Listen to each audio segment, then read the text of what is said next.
Because the Holy Quran says, believe in the messenger, Prophet Muhammad. And the Holy Bible says, those who believe in Jesus will have eternal life. And both, as according to the Quran, both of them are messengers of God. And I want to know, where did Jesus make his mistake?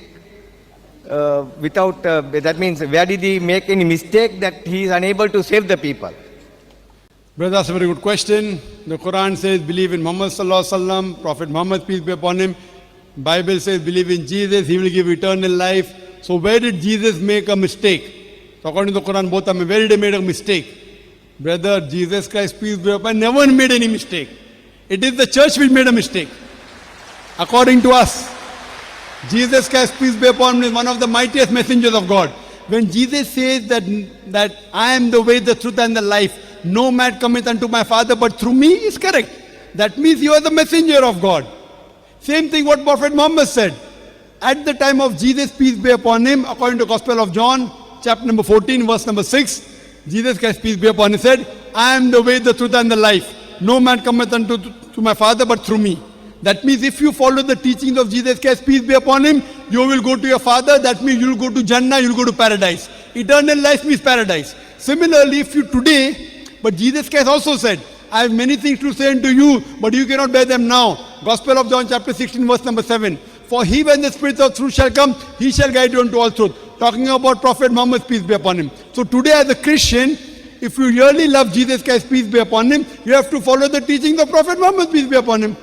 So Jesus Christ never made a mistake. It is the church which says Jesus is God. Jesus Christ never claimed divinity. As I mentioned earlier, if any Christian can point out a single unequivocal statement, a single unambiguous statement, where Jesus Christ, peace be upon him, himself says that I am God, or he says worship me, I am ready to accept Christianity. It is the church which has a mistake. Not Jesus Christ, peace be upon him. In fact, Jesus Christ, peace be upon him, said, it's mentioned in the Gospel of John, chapter number 14, verse number 28. Jesus Christ, peace be upon him, said, my Father is greater than I. Gospel of John, chapter number 10, verse number 29. My Father is greater than all. Gospel of Matthew, chapter number 12, verse number 38. I cast out devil with the Spirit of God. Gospel of Luke, chapter number 11, verse number 20. I with the finger of God cast out devil. Gospel of John, chapter number 5, verse number 30. I can of my own self do nothing. As I hear, I judge, and my judgment is just. For I seek not my will, but the will of my Father. Anyone who says, I seek not my will, but the will of Almighty God, is a Muslim. Jesus Christ, peace be upon him, was a Muslim. He never claimed divinity. And it is clearly mentioned in the book of Acts, chapter number 2, verse number 22, that ye men of Israel, listen to this. Jesus of Nazareth, a man approved of God amongst you by wonders and miracles and signs, which God did by him, and you are witness to it. A man approved of God amongst you by wonders and miracles and signs, which God did by him, and you are witness to it. So never did Jesus Christ, peace be upon him, claim divinity. And Jesus Christ, peace be upon him, was never wrong. It is the false understanding of the Bible.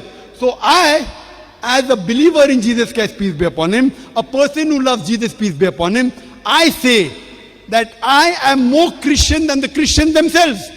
If Christian means a person who follows the teachings of Jesus Christ, peace be upon him, I am more Christian than the Christians themselves. Jesus Christ, peace be upon him, said in the Gospel of Matthew, chapter number 5, verse number 17 to 20, think not that I have come to destroy the law of the prophets. I have come not to destroy but to fulfill. For until the heavens and the earth pass away, not one jot or tittle shall pass away from the law until all be fulfilled.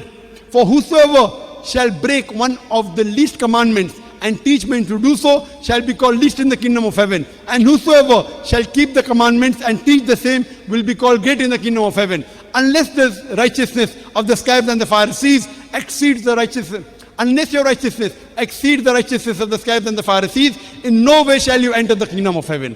So Jesus Christ, peace be upon him, said, you cannot break a single law or a tittle of the Old Testament. It's mentioned in the Old Testament, in the book of Leviticus, chapter number, verse number 7 and 8, that you should not have pork. In the book of Deuteronomy, chapter number 14, verse number 8, you should not have pork. It's mentioned in the book of Isaiah, chapter number 65, verse number 2 to 5, you should not have pork. The Christians have pork, but the Muslims don't have pork. It's mentioned in the book of Ephesians, chapter number 5, verse number 18, and the book of Proverbs, chapter number 20, verse number 8, that you should not be drunk with wine. We Muslims don't have alcohol, but the Christians have alcohol. Jesus Christ, peace be upon him, is mentioned in the Gospel of Luke that he was circumcised on the 8th day. The Muslims are circumcised, most of the Christians are not circumcised. So if Christian means a person who follows the teachings of Jesus Christ, peace be upon him, we Muslims are more Christian than the Christians themselves.